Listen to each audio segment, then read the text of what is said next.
right, here's the setup you're gonna need to make your own homemade mayonnaise.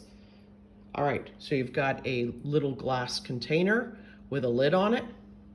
You've got a tablespoon measuring device. You've got a 1 cup measuring cup. You've got 1 egg. I like avocado oil, but you can use olive oil. Real lemon juice, whether you get it in a bottle or if you fresh squeeze them, it's fine either way. I like sea salt. I use sea salt, or you could just use regular table salt.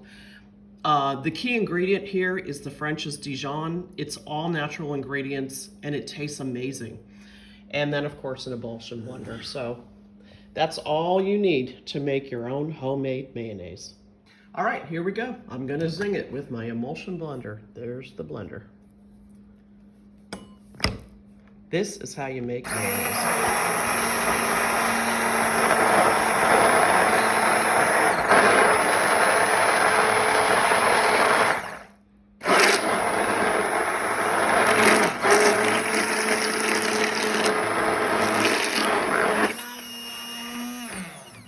Oops, not quite that. God, it tastes good.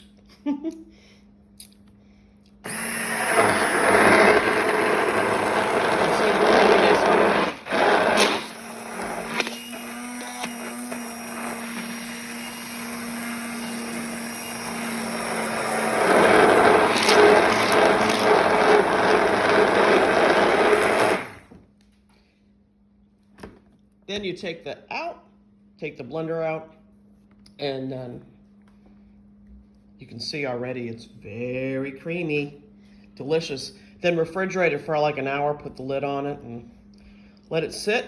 It'll harden up and you've got great tasting mayonnaise, all natural, homemade, ready for the week.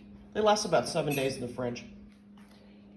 Yum, yum, smooth, creamy, homemade mayonnaise, delicious. Save yourself the store-bought soybean oil infested garbage that you buy from Publix or wherever.